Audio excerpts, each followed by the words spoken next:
Hare Rama, Rama Rama, Hare Hare. Continuing with the theme, what does it mean to be a sincere follower of Srila Prabhupada? As I said yesterday, I've given several lectures with similar themes, and I'm quite well known, or maybe infamous, for them.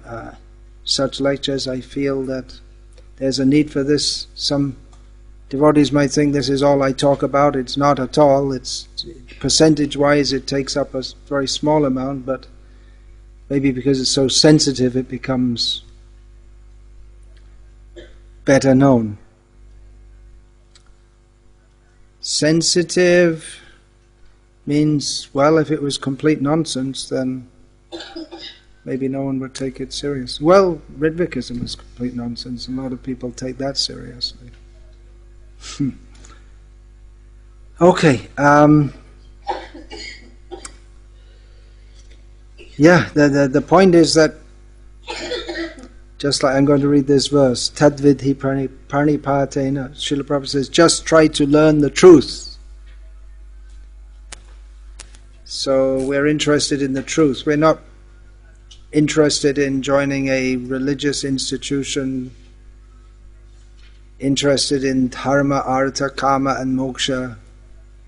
We're not interested in kaitava dharma, cheating religion. But in pursuit of the truth, how much can we speak the truth? If we can't speak the truth in a society that's supposed to be dedicated to understanding the truth, then what happened? Where did the truth go? And we say there's absolute truth, but there are also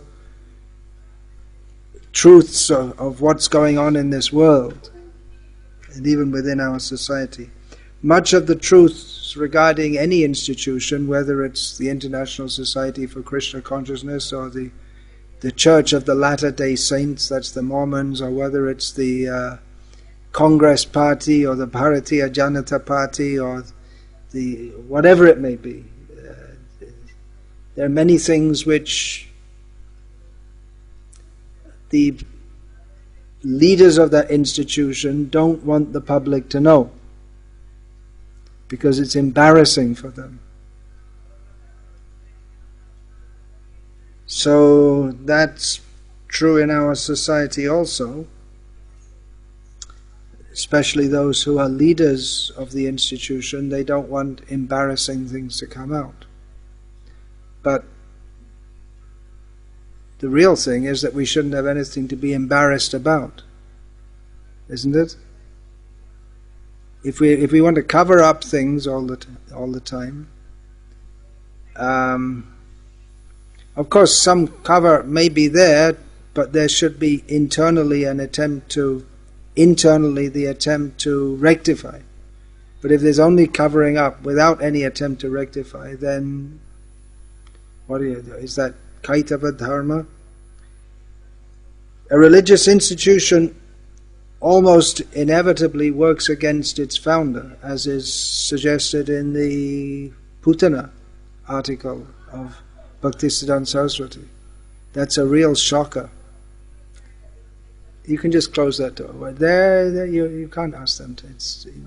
This is not our property.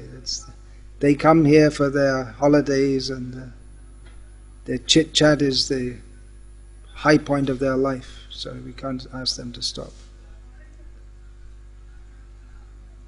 If we had satsang here in Hindi, then they might come and join it. But we don't. So let them go on with their chit-chat. So the topic is, what does it mean to be a sincere follower of Prabhupada? Why should we be interested in that? Well, if we have to ask that question, then we're in trouble anyway. If among the devotees in ISKCON anyone has to ask what it means to be a sincere, why are we interested in that subject, then we don't belong in this society anyway. To become a member of ISKCON means that one should be a sincere follower of Sheila Prophet. Bhagavad Gita, chapter 4, text 34. well-known verse, very well-known verse.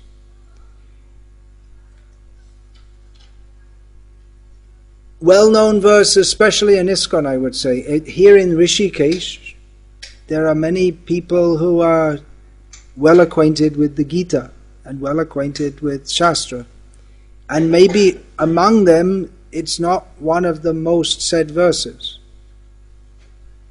In fact, among Mayavadis, you'll find a whole different set of verses which are more prominent than the ones which we quote more. But Sheila Prophet certainly, he quoted this so many times. Tadviti pranipatena pariprashnena sevya upadekshanti te jnanam jnaninas tattvadarshanaha. Just try to learn the truth by approaching a spiritual master, inquire from him submissively and render service unto him. The self-realized souls can impart knowledge unto you because they have seen the truth. So why should we be a sincere follower? Well, it's for our own self-interest. But sincere means we don't maintain a separate spirit of self-interest. The sarvartatma pano guru. One should offer the very meaning of one's life, one's whole self, to the Guru. Of course, everyone has self-interest, but real lack of egoism means that we have full faith in the Guru and we offer ourselves completely to him. We don't remain as an independent entity. Yasya prasadad bhagavat prasado yasya prasada nagati katopi. By the mercy of the spiritual master, we want to change the mercy of Krishna. And if he's not satisfied, then everything else is useless. Even if we become famous as a great religious preacher, even if we chant 200 rounds a day, somehow, if we don't get the mercy of the spiritual master, then we have destination unknown. Nagati katopi. So, Srila Prabhupada, his purport is, I'm sure most of you are quite familiar with it, but we'll read it again. It's powerful message every time it's read. The path of spiritual realization is undoubtedly difficult. The Lord therefore advises us to approach a bona fide spiritual master in the line of disciplic succession from the Lord himself. No one can be a bona fide spiritual master without following this principle of disciplic succession. So why should we be a follower? We have to follow the principle of disciplic succession. The Lord is the original spiritual master. And a person in the disciplic succession can convey the message of the Lord as it is to his disciple. So following means as it is. That's the meaning of parampara, following as it is. No one can be spiritual realized by manufacturing his own process, as is the fashion of the foolish pretenders. The Bhagavatam says, Dharmang tu sakshad bhagavat pranitam. The path of religion is directly enunciated by the Lord. Therefore, mental speculation or dry arguments cannot help lead one to the right path. Nor by independent study of books of knowledge can one progress in spiritual life. One has to approach a bona fide spiritual master to receive the knowledge. Such a spiritual master should be accepted in full surrender, and one should serve the spiritual master like a menial servant without false prestige. Satisfaction of the self-realized spiritual master is the secret of advancement in spiritual life. So there you get again, Yasya prasadad bhagavat prasado yasya prasada nagati katopi. By the satisfaction of the self-realized spiritual master, one makes advancement. Without that, whatever else you do, you don't go anywhere. No progress. Inquiries and submission constitute the proper combination for spiritual understanding. Unless there is submission and service, inquiries from the learned spiritual master will not be effective. One must be able to pass the test of the spiritual master, and when he sees the genuine desire of the disciple, he automatically blesses the disciple with genuine spiritual understanding. In this verse, both blind following and absurd inquiries are condemned.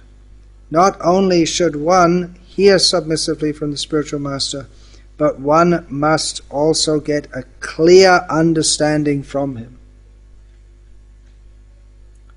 So these kind of lectures, they're meant for giving a clear understanding of how we can progress in our spiritual life, considering certain circumstances that we're in an ISKCON society which not in all respects is following Sheila Prophet. Also get a clear understanding. Get a clear understanding from him in submission and service and inquiries. A bona fide spiritual master is by nature very kind toward the disciple.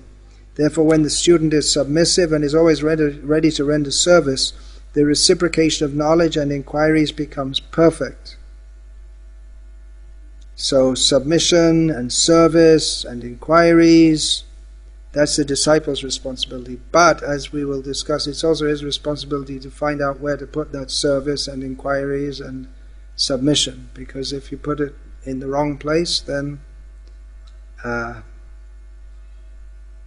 you won't get the proper advancement.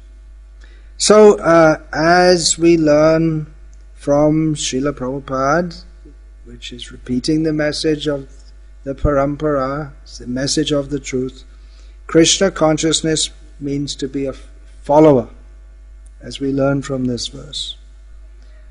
Dasanudas gopi bhatur pada kamalaya dasadasa, servant of the servant of the servant. Mahajano yena gata sapanta. We have to follow the path of the Mahajans. That is the path. Chaitanya Charitamrita, at the end of almost every chapter, we have Shri Rupa Raghunatha Pade Jara Ash Chaitanya Charitamrita Kahe Krishna Das. Following in or aspiring for the lotus feet of Rupa and Raghunath, Chaitanya Krishna Das speaks Chaitanya Charitamrita. Shri Krishna Chaitanya Prabhu Dasaranu Das Shevarabi Lasha Mage Narotam Das. It's a standard theme, designed to become the servant of Chaitanya Mahaprabhu. Narottam Das desires service. So all the great acharyas, they present themselves as humble followers. Srila Prabhupada said, whatever success I have had is because I simply followed my Guru Maharaj. And see what success Srila Prabhupada actually had. He ascribed it all to this simply following. Potency comes from the parampara. It doesn't. You can read a book on how to be an influential speaker, public speaker, so you can give lectures in which people will be influenced by that. But the potency comes from the parampara. It's not anything material. It doesn't mean that we can't study material techniques for propagation and all this. Although actually, years ago in Germany, some of our devotees went to a public relations company and said, well, maybe you could give us some tips. You could guide us how to promote our books more. And they said, what? You're asking us? We're looking at you. Your people are the greatest salesmen. They can sell we couldn't sell these books. How can you sell books on Indian religion to people in... And one of our devotees in London, he told me, this is back in the 70s, that he was selling Prabhupada's books on the street, and someone said to him, hey, look, you're great, I'll put you in charge of us. I'm the head of a company, I'll put you in charge of all our sales department and give you a good salary. So, we may not need to study different techniques. Potency comes from the parampara. Unless we are in line with the parampara and getting mercy from Srila Prabhupada and the parampara, then whatever we do, however great it may seem to be, it's empty. There are so many religions. Look here in Rishikesh, there's religious institutions, but there's no life of Krishna consciousness. So simply to be big is not of any meaning if it's an empty shell, and if we don't have the mercy of Srila Prabhupada, it will deteriorate. Just like Sheila Prophet said, some of my godbrothers got the mercy of my Guru Maharaj. They could get the temples and the assets of his institution. I got the mercy of being able to preach Krishna consciousness all over the world. Srila Prabhupada described the malaise or the downfall of the Gauriya Math to not properly following Bhaktisiddhanta Saraswati Thakur. Now you may say, well, they have mats, they have followers, and they're preaching, and they certainly consider themselves sincere followers of Bhaktisiddhanta Saraswati. But Srila Prabhupada said that the spirit of service is lost. Now that's a major point. We may be doing the things that we're supposed to be doing, but the spirit of service and surrender, if it's not there, then preaching will turn to self-aggrandizement, how we get a position. We become interested in dhan jan sundari. It may appear to be, but it doesn't have the potency to change people's attention away from dhan jan sundari to ahaitaki bhakti.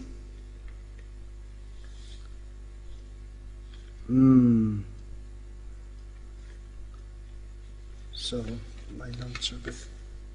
Yeah. So in the Gauriya Math after Srila Bhaktisiddhanta Saraswati Thakur's disappearance, there was tremendous upheaval, a lot of infighting, which we haven't seen like that in ISKCON. But one thing I have to say is that most of the mats, although they split up and they don't have the same potency as they had at the time when Bhaktisiddhanta Saraswati was there, but at least philosophically, they didn't change. What do you think? You know them. They don't change the philosophy. Of course, there's the one branch which but otherwise, philosophically, they all teach the same philosophy. It's the right philosophy. But we have a different situation in ISKCON where there's not been like the devastating infighting, but philosophically, there are some things which are questionable.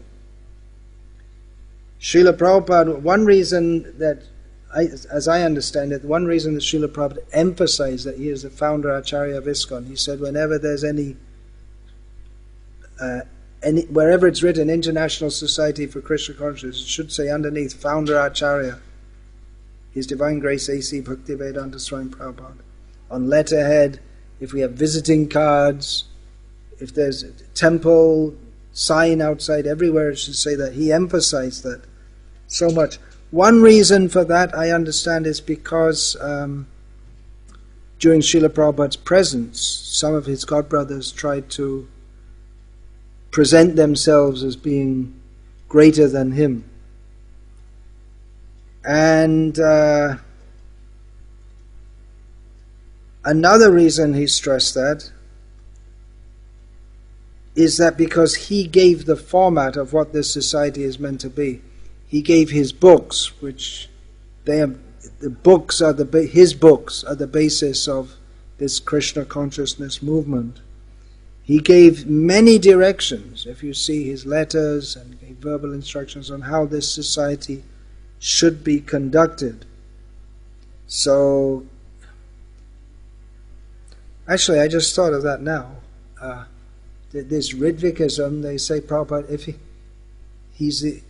if Prabhupada thought that he's going to be, there'd be no acharyas in future, then why did he say founder? Then you can just say acharya. There's no need for the word founder acharya. Then if he wanted to be the only acharya, then he'd just say acharya. No need to say founder acharya. So, our success as individuals and as an organization depends on our following Srila Prabhupada. Yasya prasadat bhagavat prasada yasya prasada nagati gatopi. Then why so much emphasis on Srila Prabhupada? Why not on our immediate Guru? Well, it's not that we reject our immediate Guru, but at the same time we should understand that Srila Prabhupada is that great Acharya who is the culmination of all the previous Acharyas who fulfilled Chaitanya Mahaprabhu's prophecy that the Krishna consciousness would be spread all over the world, who's predicted as a Senapati Bhakta. So we should be followers of Sheila Prabhupada. This whole presentation is how we should be sincere followers. So we should understand who is Srila Prabhupada, his greatness. We should follow him, that principle. And sincere means anyabhilashita shunyam jnana kamadyanavritha anukulyena krishna anushilanam bhakti ruttama. We should aspire for pure devotional service without any material gain or any desire of any kind other than to serve Guru and Krishna, Srila Prabhupada and Krishna. So Guru in ISKCON means a faithful, sincere follower of Srila Prabhupada. Now everyone will say that. Everyone will say I'm a follower of Srila Prabhupada, but opinions and approaches differ, which is not necessarily a bad thing. We don't want everyone just to be a robot or a stereotype. But various issues arise. Even it seems almost laughable that there's an issue within our movement which has been going on for several years over whether women devotees should be addressed as Prabhu or Mataji. I mean, it is laughable. I'm in Russia, I brought this up a few years ago, and everyone present, there were about 100 devotees present, they hadn't heard about this, that there's controversy going. And when they heard that they want to call women Prabhu, they all laughed, men and women. They just thought it was a joke. But they're really, we have to call women Prabhu. So, is there one fixed way to follow Srila Prabhupada? Well,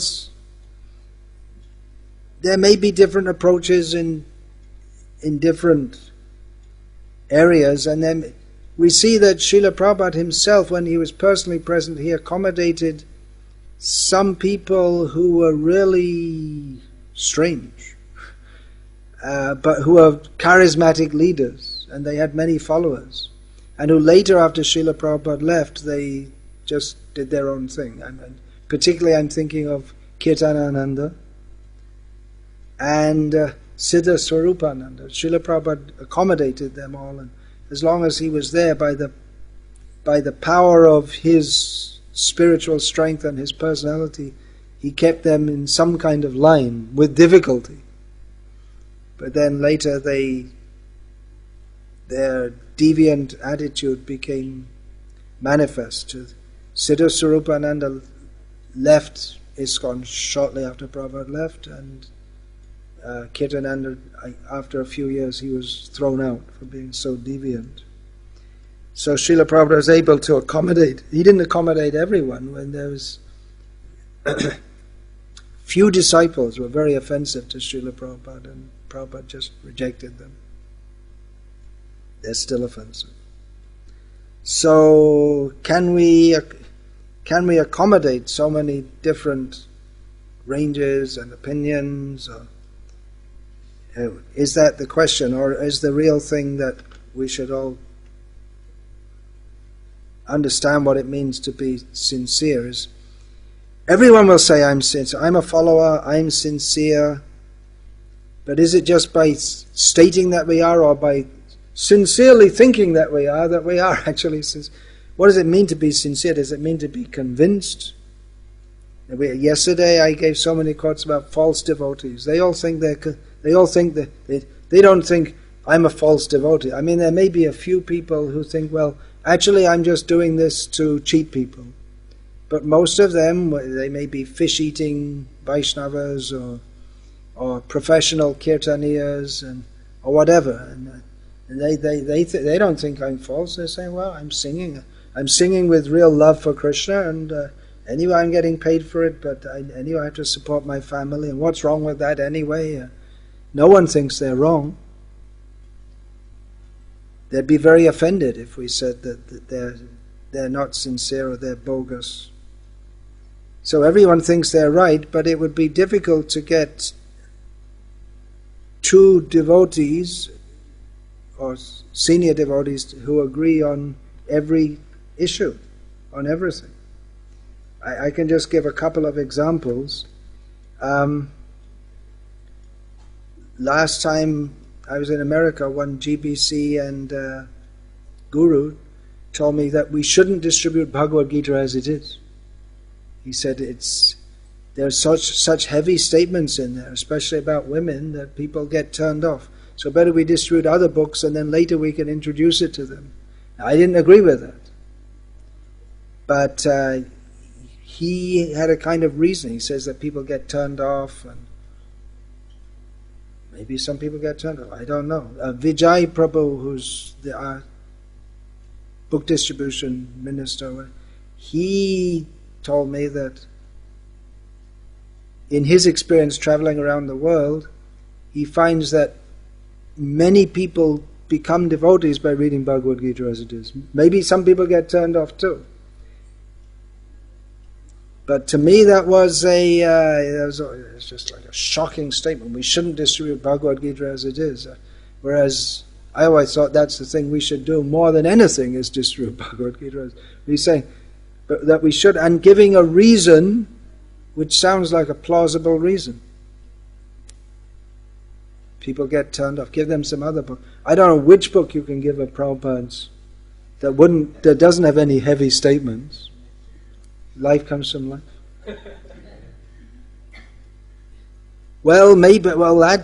It's coming to that we find that one of the big gurus in our movement, he's promoting another book, which doesn't have all heavy things and which is nice to everyone and doesn't criticize anyone. And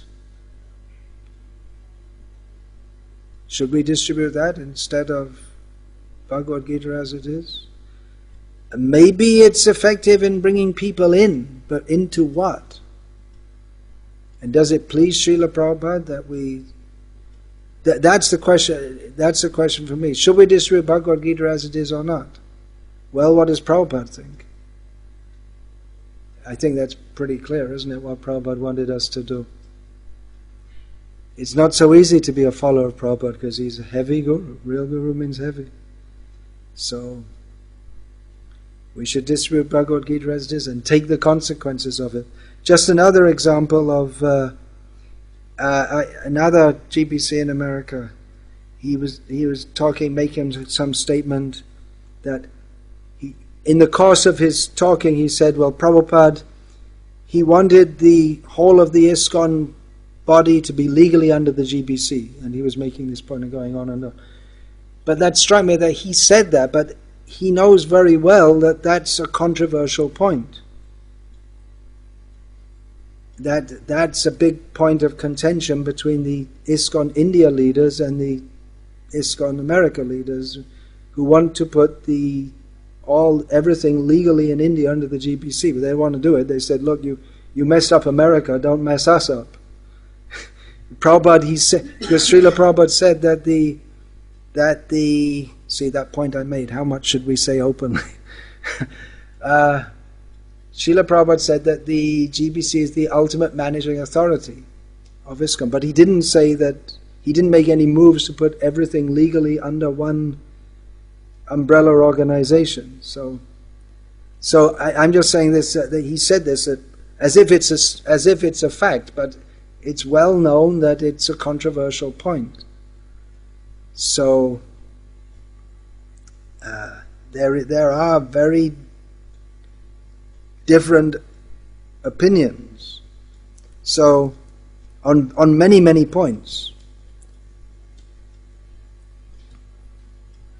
So it's often quoted, unity in diversity. That's one quote of Sheila Prabhupada's, important quote, that we should foster unity in diversity. Sheila Prophet said the leaders of the movement should come together in Mayapur and discuss how to have unity in diversity. The fact that he said they should come and discuss it suggests that it's not an easy thing, not such an easy thing to establish that.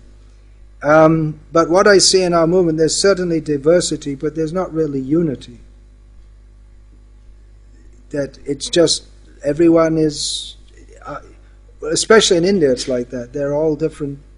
There are different guru groups and they do their things, and within the guru groups there are subgroups, and it's more like everyone tolerates each other, but there's not a very great unity. We don't think of it as a movement, how we should carry our mission forward, but rather it's all different groups do their own thing.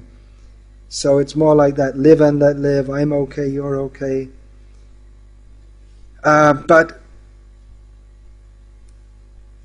one aspect of sincerity is commitment to what one understands to be right. Now we have to be a little careful with that, because Hitler was also sure that he was right. And people who blow themselves up, suicide bombers, they're convinced that they're right. Terrorists. So to be convinced that one is right is it's not really sincerity unless you're on the right point. You can be committed to something which is completely wrong.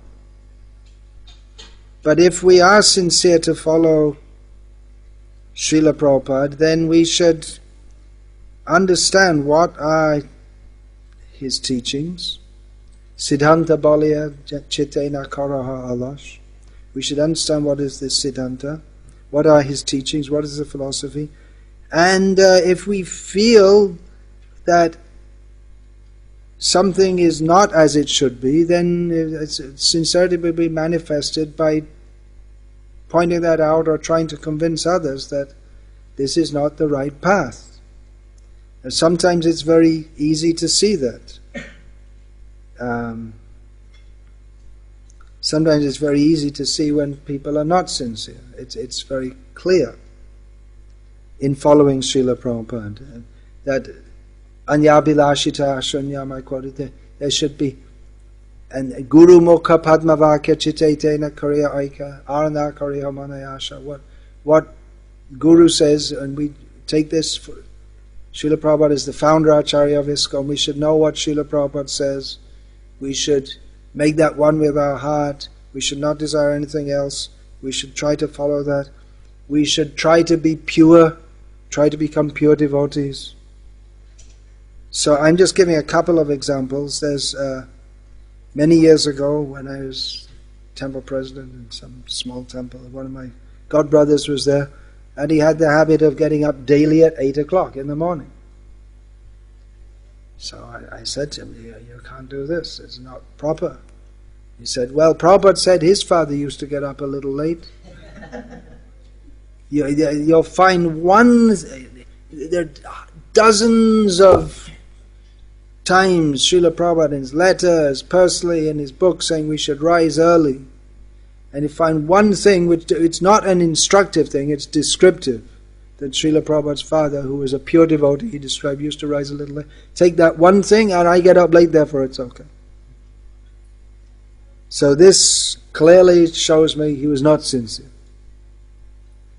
Another case, there was one of my disciples who was supposed to be a disciple. He was supposed to clean the room that I was staying in during the morning program. I came and after the morning program saw nothing's cleaned, and then I asked someone to call him and he came in looking groggy and said, oh, I went to sleep.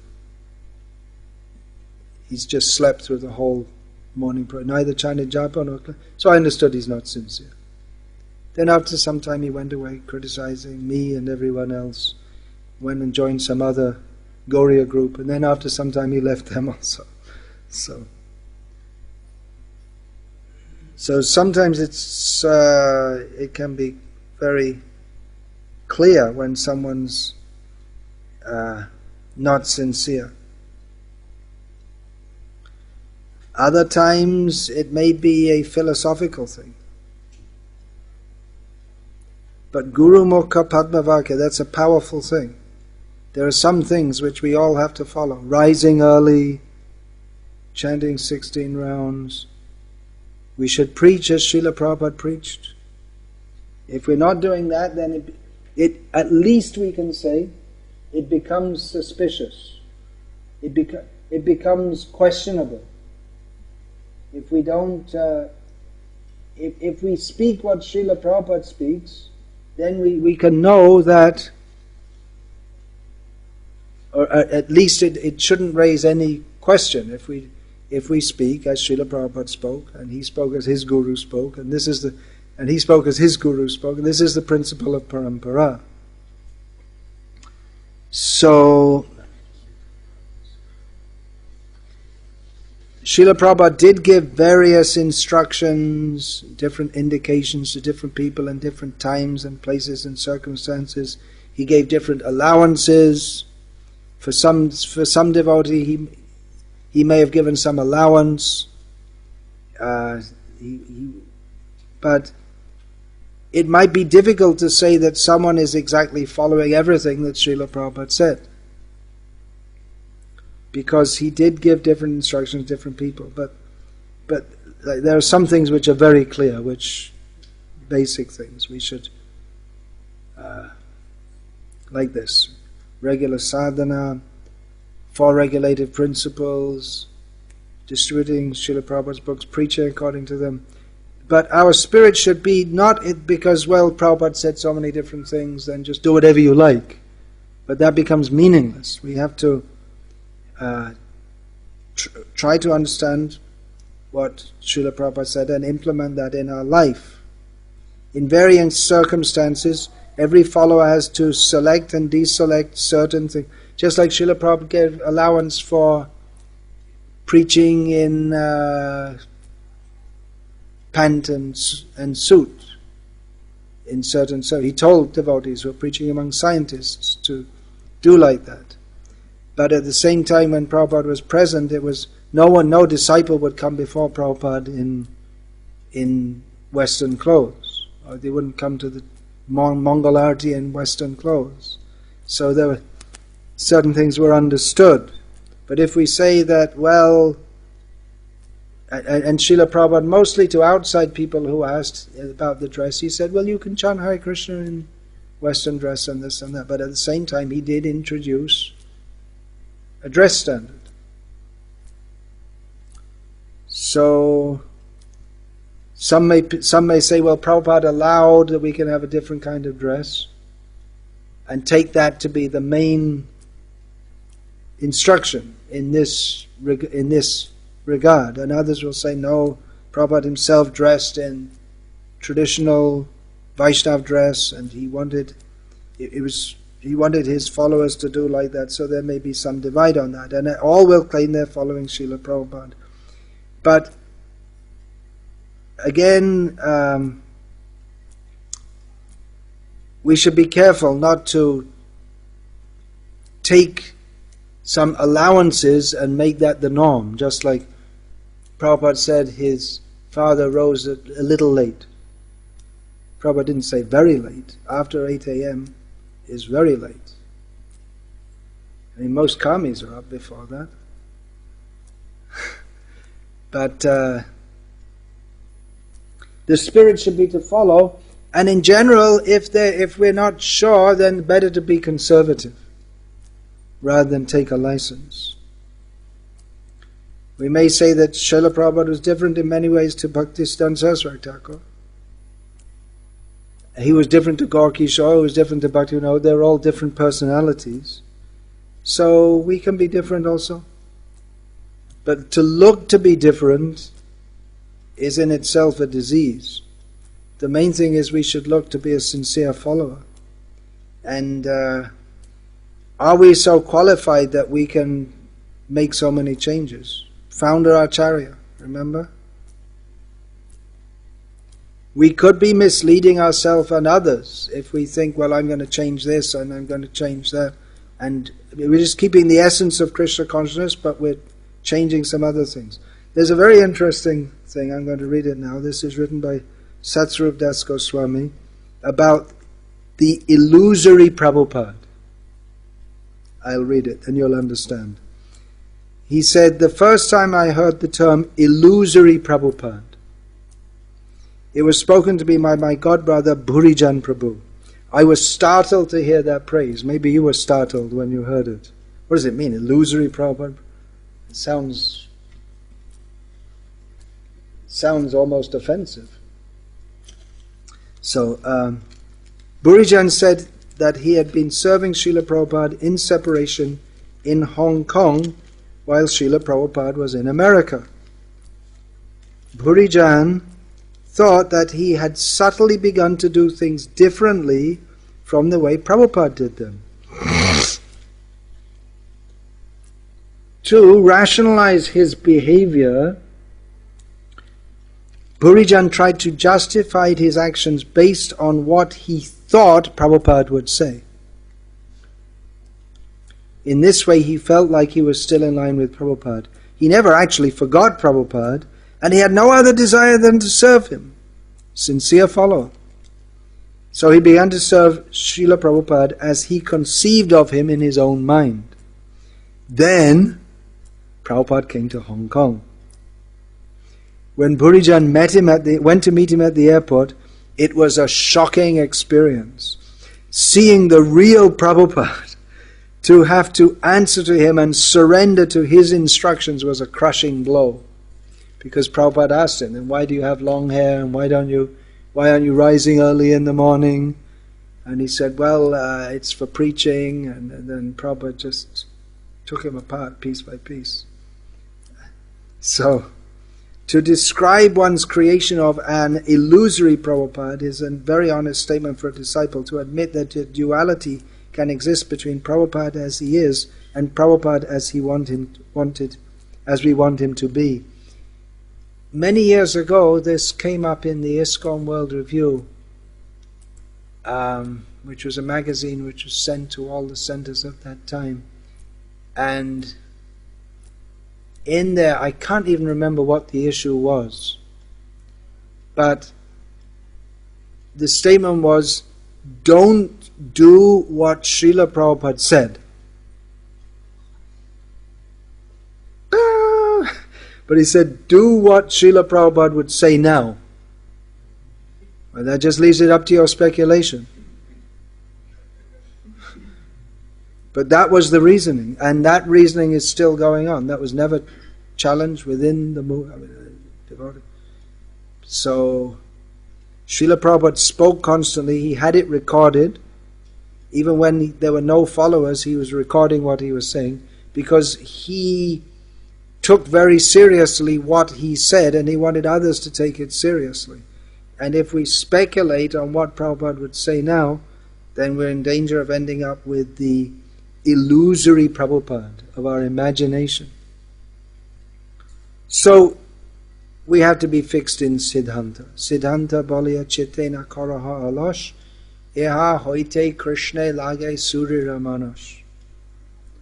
I hope you all know this, you all know the meaning of this. For the benefit of those either present here or not present here who don't know the meaning is that we should not be lazy in the matter of understanding the proper philosophical conclusions. Shastra is given to Vedanta, means it's Vedanta, and on top of that Vedanta Sutra is meant to give us the proper conclusions, proper understanding of reality. What is truth? That is to be understood from Shastra. Shastra is to be understood through Guru. Guru is Guru because he represents Shastra. So Siddhanta we require. Otherwise, if we're not, by understanding Siddhanta clearly, then our mind will become strongly attached to Krishna. If we're not fixed in understanding things properly, In other words, don't think what Srila Prabhupada would say now. Well, in one sense we have to apply that, because there are different times and places and circumstances to apply the Siddhanta. But when Srila Prabhupada has given instructions on various issues, and we don't well, throw that out and bring in something which we imagine Prabhupada would say now, it's very dangerous.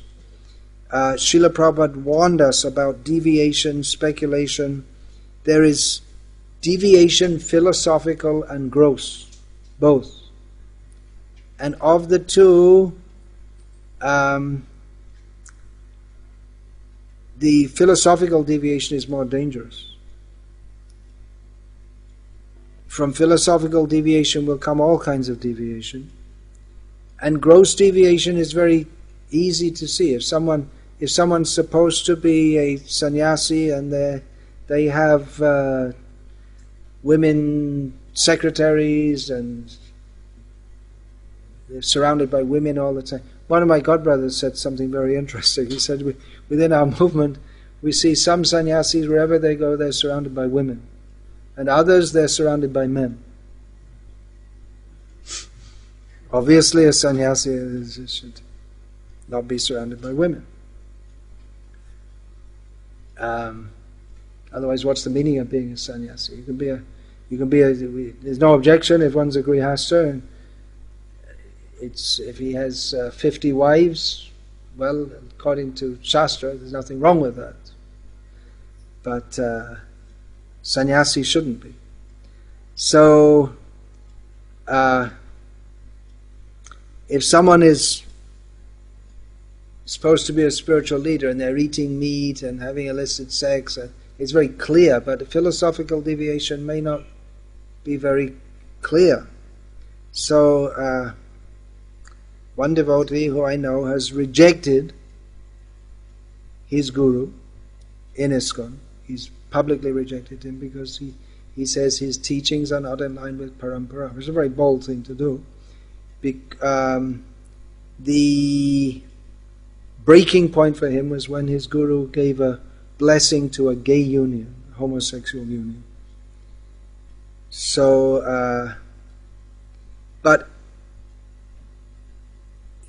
his doing so is not accepted within the ISKCON Society. He's not allowed to give lectures. This devotee who rejected his not allowed to give lectures, and it's considered wrong that he rejected him. What is going on is that you're supposed to accept a guru as long as he follows the four regulated principles.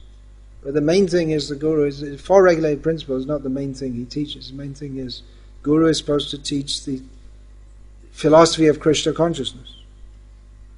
Tad vijnanartham saguru meva abhigachet. To learn the spiritual science, one should approach a guru.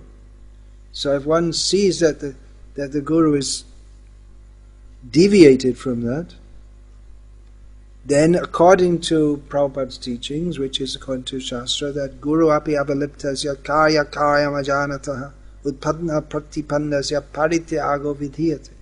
If he's fallen in terms of sadacha, that's one reason to reject him. And another reason is if he's teaching the wrong thing, or if he doesn't know how to teach at all. So that is according to Shastra. And it makes sense also, because why should you keep a guru if he's teaching actually, or if he's promoting things which, according to Sheila Prophet, that propensity is demoniac. So to sanction it is to sanction something which Srila Prabhupada said is demoniac. Now you may say, well, it's not in Shastra that it's demoniac and this and that, but according to Srila Prabhupada it is. So I'm just making the point here that in following Srila Prabhupada, we may have to be a sincere follower of Srila Prabhupada means the guru should be also, the parampara has to go on, not just in lip service, but we actually have to follow the philosophy exactly and properly. And if the guru goes away from that, then we're in a lot of trouble. So there is philosophical deviation.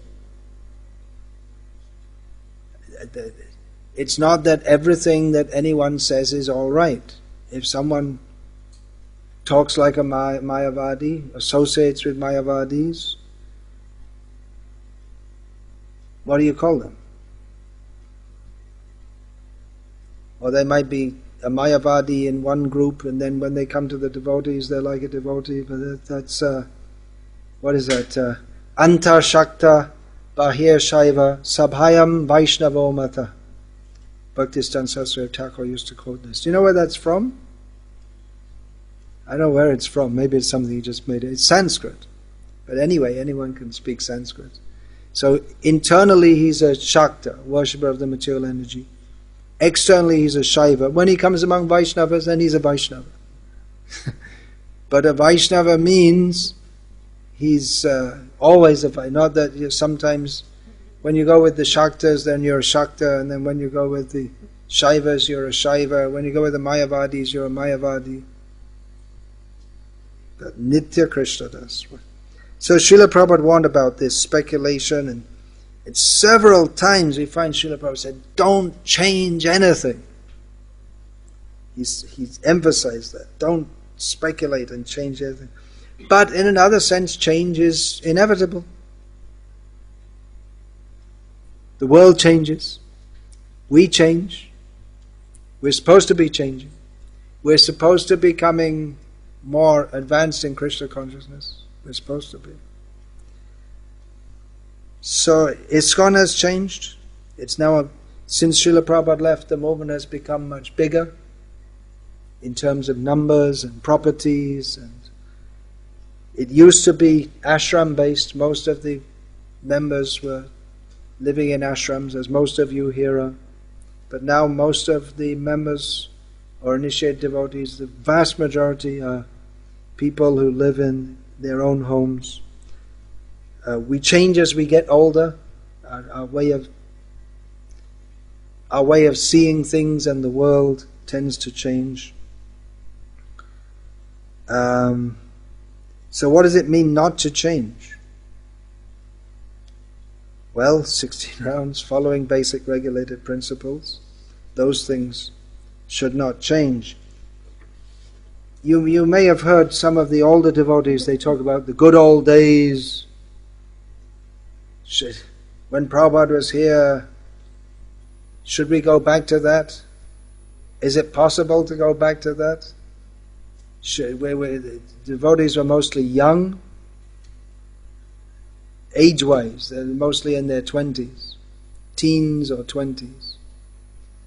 And a lot of youthful enthusiasm, a lot of spiritual enthusiasm, but bolstered by the enthusiasm of that's there in youth, and not very competent worldly, which had a kind of charm about it also, that we were not very expert in dealing with the world, and naive. Our devotees used to go and do lots of Harinam. That would be a good thing to bring back. And the odd socks was a hallmark of our devotees. They'd throw all the clothes in the laundry, and then they didn't bother to sort them out. So you pull out one sock, find another sock. So should we go back to that? No. How do we remain unchanged in our commitment to serve Srila Prabhupada in a world that, by its very nature, gachatiti jagat, the definition of the jagat, of the world, is that it's always moving, it's always changing, especially in the modern age. Society in India was very stable in many ways. Things didn't change from generation to generation, but the modern world is, everything changes so fast so that each generation is cut off from the next generation. We first had that in the 1960s, the generation gap, where what is it? Your sons and your daughters are beyond your control, for the times they are a-changing, as the poet of the 1960s sung. The parents can't understand the children, but that's happening in every generation. Because the society and the attitudes, everything is changing. So how do we remain unchanged in our commitment to follow Srila Prabhupada? One thing to keep anchored is to regularly Guru Mokha Padma Vakya Chitete Korea Aika. What Prabhupada says, we should be fixed in that by regularly studying his books, hearing his lectures, basic things, 4 regulated principles, 16 rounds. These are the very basic things. One of the great qualities of Sheila Prabhupada's teachings is they're very simple, down to earth, very realistic. There are so many examples of that. We're talking in our meetings here about philosophy and how to impart higher philosophy in the schools to the older boys. There was an instance where one Pandit came. He said, he gave his life story. I studied this and I studied that, and he wants to teach it to our devotees. And Prabhupada said, they can't understand all these things. Vishishta Dvaita, Dvaita Dvaita, Shuddha Dvaita, Kevala Dvaita. Prabhupada said, they can't understand all these things. If they can chant Hare Krishna, I'll be happy. But then there was another Pandit came and said, oh yeah, he said, all right, you can. He said, now I've learned these things, I want to share it with others. And Prabhupada said, yes, you'll get the right opportunity here. So he wasn't necessarily against that. But it seems, especially with his Western disciples, which was most of his disciples, the great majority of them, Srila Prabhupada, in some candid moments, he said that, well, if they can... There was one incident, one of my godbrothers told me that in Delhi, and this is not unusual, I mean, Prabhu Vishnu Swami told me, in Delhi, just outside Prabhupada's room, he saw one GBC man punch out another one. Physically punch him. It was not uncommon in our movement in those days. For disagreements were settled on that basis quite often. I had a GBC man tell me, because I at that time I had a disagreement with my Sankirtan party leader, and the GBC man said that, well, if it had been me, I'd have just punched you in the mouth. It was a GBC man, sannyasi. I'd have just punched you out. So,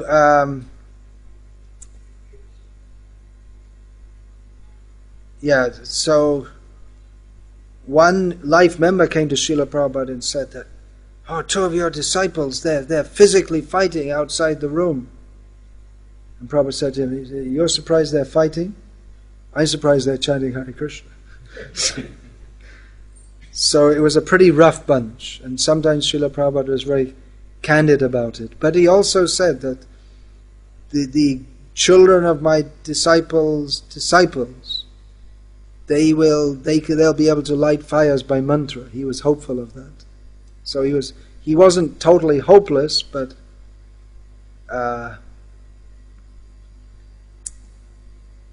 he saw the reality of it. He wanted cultured Indians to join, not hardly any joined. He encouraged them very much, those who did join. I don't want to get into an Indian versus Western bhav here, but there are definitely some advantages of being born in India. Bharata bhumite hoilo manusha janmaja janmashata kari karo para upaka. Although Prabhupada also says sometimes that Bharat means the whole world, but at the same time the particular tract of land from, what is that we used to say in the 1970s, from Kashmir to Kanyakumari, India is one of the slogans that Indira Gandhi had posted all over India. She didn't say the east-west axis because that got cut down thanks to her father. It used to be from from Afghanistan to Burma also, but now it's from Amritsar to Calcutta or Manipur. Anyway, that's political talk.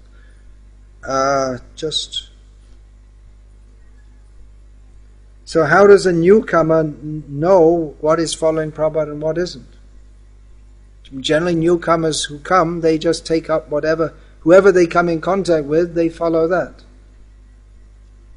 Most of the people who are Ritvigvadis, for instance, we can give that as an example of something which is uncontroversially within the official ISKCON accepted to be bogus, is Ritvigvad. How do they come to that? It's not that they sit down and study all the books and try and understand it themselves. It's just that they come, they're brought in by Ritvigvadis and they become Ritvigvadis. That's all. So a lot depends on our association, especially those who we associate with in the beginning of our Krishna consciousness. That we can see that, isn't it? There are different groups and different approaches and different attitudes within our movement, and it very much affects how we take to Krishna consciousness according to how we're guided in the beginning. And I'm always saying to all of you that I'm saying all these controversial things. Don't just accept it because I say it. You apply your intelligence to understand. I want you to do that. I don't want you to just, well, Guru Maharaj says and that's it. Well, that's a good attitude also. If you had a question like that, I have to answer that.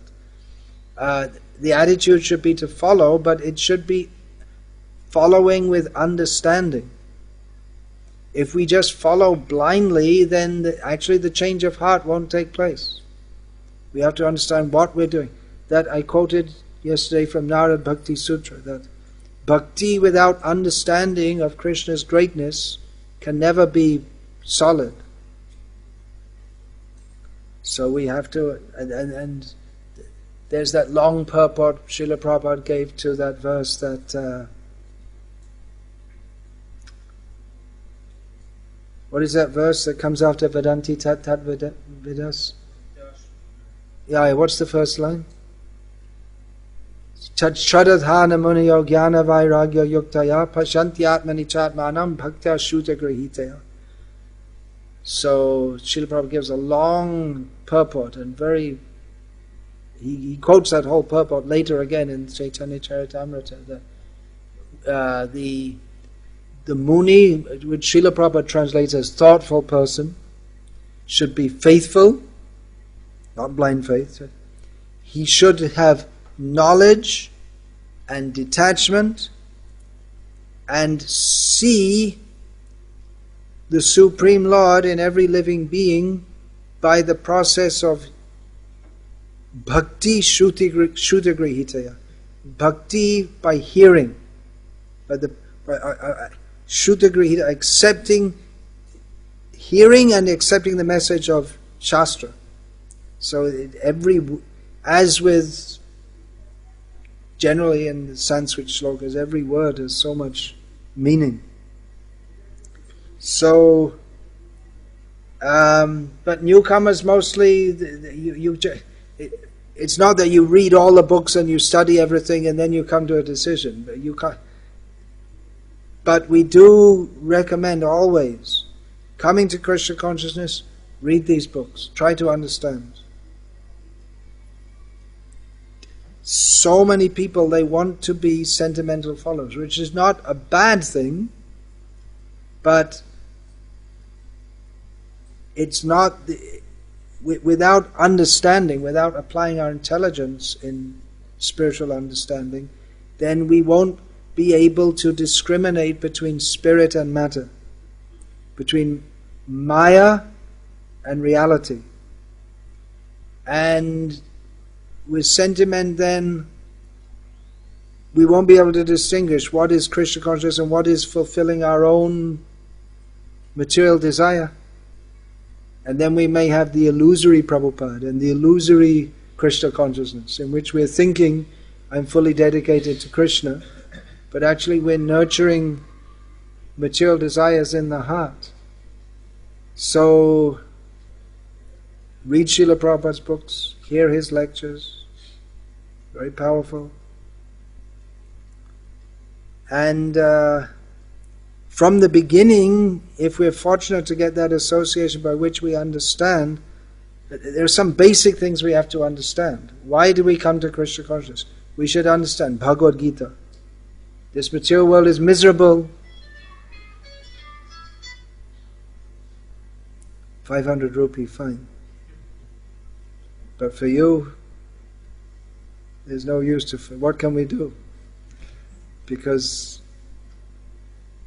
you have no money anyway. Any money you have is all Krishna, and we have to give you money. So, yeah, these basic principles, if we understand from the beginning, this material world is miserable. We're here due to our forgetfulness of Krishna. We have to become free from material desires. That's sincere follower. Anya bhilashita shunyam. Free from all desire only to serve Krishna. Understanding that He is the master, we are the servant. These very basic things. If we can understand that from the beginning and continue with that, then we can be well on the path. But if we don't understand that, then we can go on for many years and not make proper progress. As Sheila Bhaktisiddhanta Saraswati Thakur gave the example of the people got in the boat at night and they were going on an overnight boat journey. They all went to sleep in the boat and they woke up in the morning just before dawn and they saw the boatman is rowing, and they said, we didn't reach yet. And he said, well, we should reach soon. I've been rowing all night. And then the sun came up and they saw they're in the same place because he'd forgot to untie the boat from the post. There's a word for that. What's that called? Anchor. No, they not anchor. They tied the posts. I'm just trying to remember. I can't remember. It doesn't really matter, but there posts where that the boats are tied to. No, it's on the dock, but it's not the dock. So that example is given. I'm trying to think of that word. That example is given that if we may go on doing our Krishna consciousness, but if we don't release, if we don't let go of those desires for sense gratification, both gross and subtle, then we may not make any progress. Bahujanma kare jadi shravan kirtan tabuta napai Krishna pade prematam. Now we're having a shravan kirtan camp coming up, starting day after tomorrow. But the first shravan kirtan should be orientation. We're here to surrender to Krishna, to give up material desires, to understand that everything in this world is temporary and of no real consequence. Just like now there's an election going on in India.